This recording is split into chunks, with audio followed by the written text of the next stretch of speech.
Salamuni ale, salamuni ale, salamuni ale, salamuni ale, salamuni ale.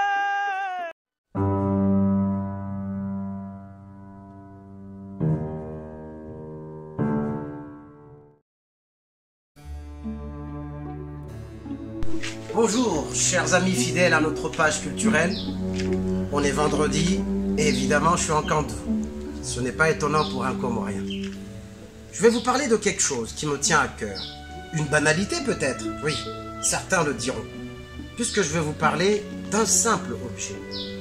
Et certains penseront que, vu les problèmes auxquels sont confrontés les Comores, les problèmes économiques, les problèmes sociaux, problèmes sanitaires, vu tous ces problèmes-là, il n'y a peut-être aucun intérêt à parler de certaines banalités. Et pourtant, moi je pense personnellement que le Comorien, l'homme comorien ou la femme comorienne, ou l'homme tout court, n'est pas seulement une existence biologique, c'est-à-dire manger, vivre, avoir le cœur qui bat ne suffit pas, ne fait pas l'homme, ne fait pas le Comorien. Mais il y a aussi tout un aspect culturel qui est très important. On ne peut pas donc se contenter de régler les problèmes de survie qui sont très urgents, je comprends. Se contenter de régler ces problèmes-là en oubliant toute la dimension culturelle, constitutive aussi de l'homme. Elle est tout autant importante. Voilà pourquoi j'ai choisi de vous parler en quelques minutes d'un objet. Un objet qui a pratiquement disparu. Je viens de voler. J'en ai pas trouvé. J'ai trouvé un seul exemplaire que je vais vous montrer pour que vous puissiez comprendre de quoi il s'agit. Il s'agit de ça.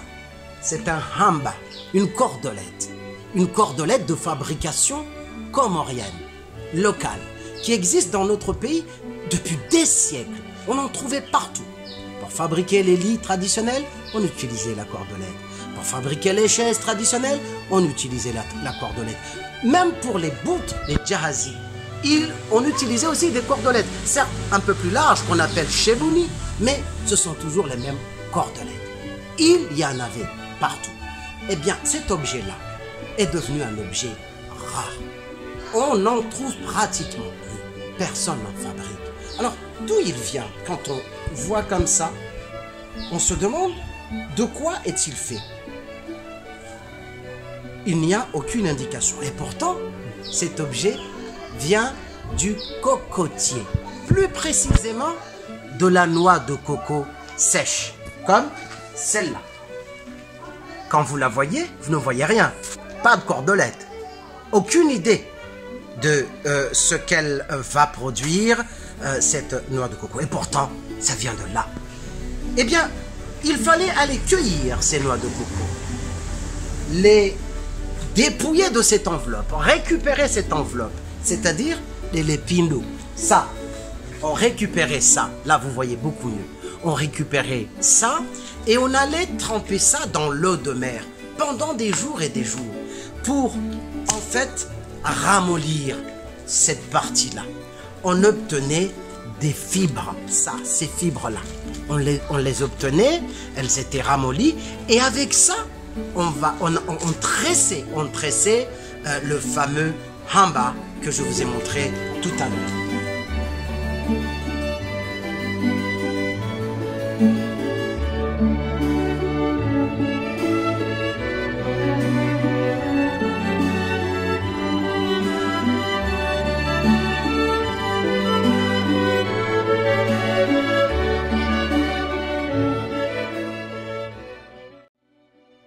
J'ai fait cette vidéo uniquement pour que vous sachiez qu'on ne fabrique plus de hamba. Maintenant, avec le déferlement des cordelettes de fabrication chinoise, tout le monde se rue dans les boutiques pour acheter ça à un moindre prix. Avec 500 francs, vous avez une cordelette, c'est-à-dire avec 1 euro, vous avez une cordelette de fabrication chinoise.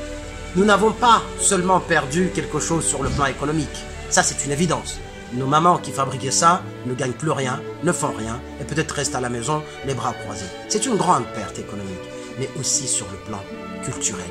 Et c'est ça qui ressort aujourd'hui, puisque ces Hamba, je vous l'ai dit, existent depuis des siècles. Vous verrez tout à l'heure, je vous passerai quelques images de Pobega, des images qui datent du 19e siècle, époque où les Comoriens exportaient des ballots entiers de Hamba, exportaient ça vers Zanzibar et vers d'autres pays.